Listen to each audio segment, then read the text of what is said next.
Banyak perusahaan yang memberlakukan tes kepribadian untuk menyeleksi calon karyawan mereka. Apakah Anda adalah salah satunya? Bisa nggak sih sesungguhnya tes kepribadian itu menjadi acuan dalam pengambilan keputusan ketika kita sedang merekrut seseorang untuk menjadi karyawan di perusahaan kita?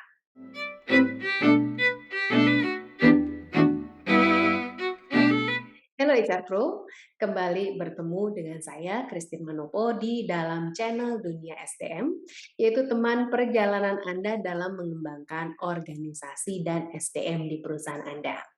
Dan melalui channel ini saya mau berbagi pengalaman dan ilmu yang saya peroleh di dunia organisasi dan SDM sehingga harapan saya adalah bisa bermanfaat buat rekan-rekan semua ya. Nah, sebelum saya membahas video kali ini, dukung saya untuk mengembangkan channel ini dengan mensubscribe dan share ke teman-teman lainnya.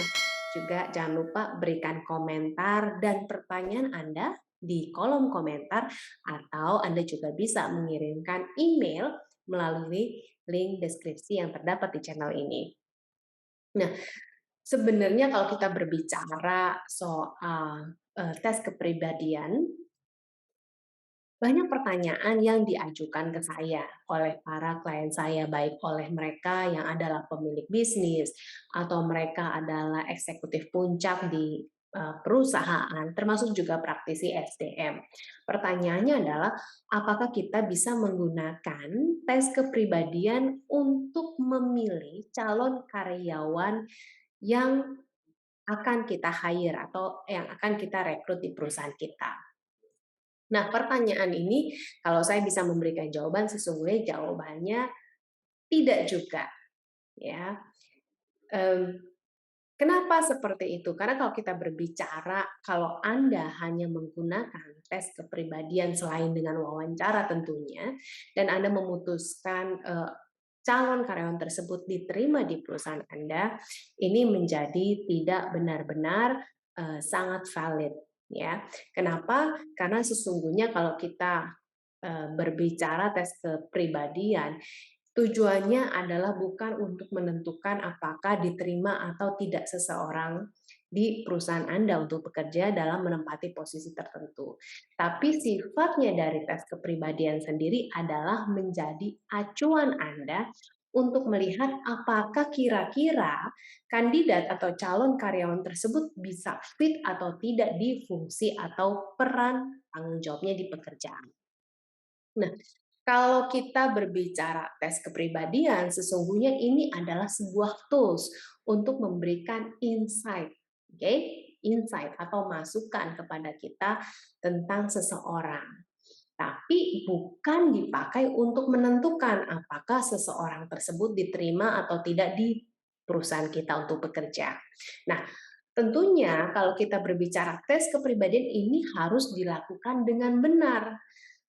Penilaian kepribadian dalam proses rekrutmen tentunya bila Anda menggunakan ini akan membantu kita dalam mengurangi diskriminasi yang hubungannya dengan sara, termasuk juga gender, ya.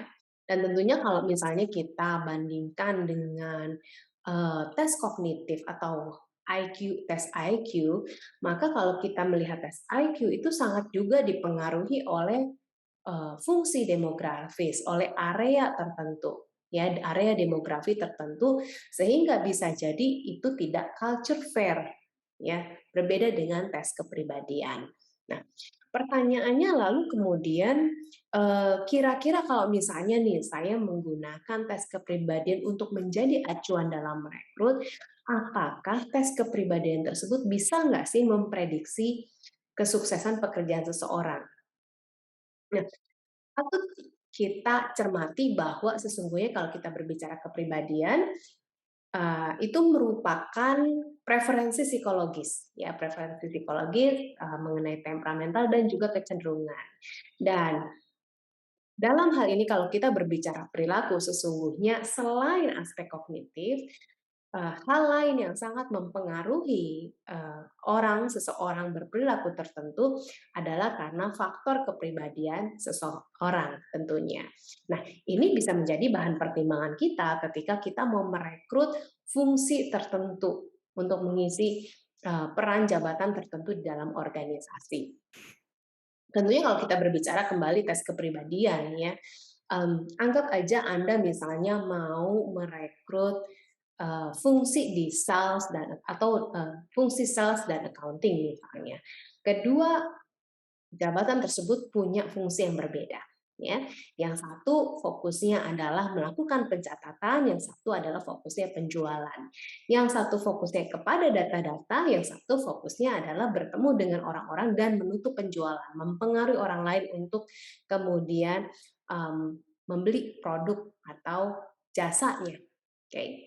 Nah, ketika ada fungsi jabatan tertentu, peran jabatan tertentu, tentunya kembali kalau kita berbicara kinerja seseorang tidak lepas dari perilaku seseorang dalam melakukan tindakan. Nah, ketika kita berbicara fungsi ini, di sini peran dari tes kepribadian bermain yang bisa Anda lakukan. Artinya, kalau misalnya saya mau merekrut posisi tertentu, fungsi tertentu di dalam organisasi, maka saya bisa melakukan people match, di mana di dalamnya saya melakukan matching antara profil yang dibutuhkan di jabatan tertentu dengan profil orang yang akan kita rekrut. Ketika ini menjadi match, maka tentunya harapannya adalah orang tersebut bisa menyelesaikan atau menjalankan fungsi pekerjaannya dengan baik sesuai dengan tujuan yang Anda tetapkan di dalam organisasi Anda.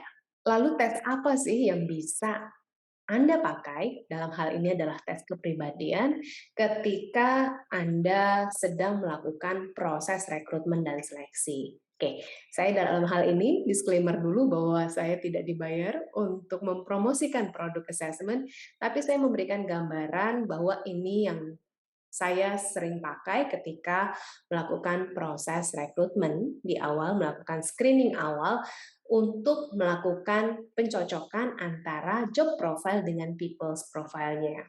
Dan patut Anda pahami bahwa sesungguhnya tidak semua tes kepribadian bisa digunakan dengan tepat untuk menyeleksi calon karyawan Anda.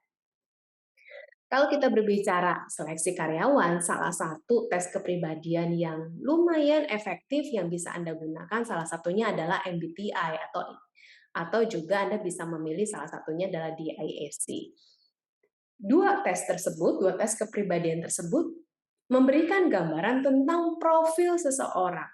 Termasuk di dalamnya adalah gambaran umum kepribadiannya, kemudian gaya kerja, gaya kepemimpinan, lalu kemudian strength dan gap areanya mereka, lalu bagaimana mereka bisa berkomunikasi efektif dengan orang lain, dan bagaimana mereka juga bisa bekerja dengan efektif dalam situasi-situasi tertentu. Nah, di situ Anda bisa mendapatkan tuh gambarannya.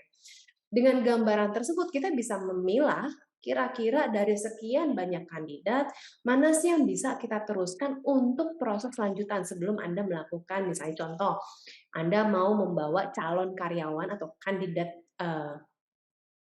untuk jabatan tertentu ke user misalnya atau kepada atasan atau kepada misalnya bertemu dengan Anda secara pribadi untuk melakukan proses wawancara misalnya wawancara klasik.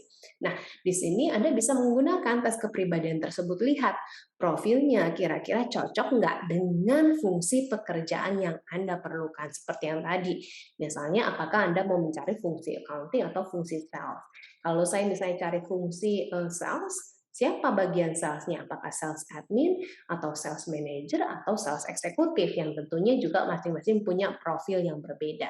Sebagai tambahan juga, dan ini saya sering lakukan dengan tes DIAC yang dikeluarkan oleh William Marston, di situ Anda bisa melakukan aktivitas yang namanya Human Job Analysis, di mana di situ Anda bisa menurunkan dari deskripsi pekerjaan, fungsi, dan tugasnya ke dalam profil kepribadian seperti apa yang cocok, yang fit terhadap peran dan tanggung jawabnya. Mungkin Anda bisa coba nanti, atau bila Anda mau bertanya lebih lanjut mengenai Human Job Analysis ini, nanti silahkan Anda tinggalkan komentar dan saya akan membuatnya di video selanjutnya, sehingga Anda punya gambaran gimana sih kira-kira saya bisa melakukan people's profile and job profile dengan proses matching, dengan aktivitas matching tadi.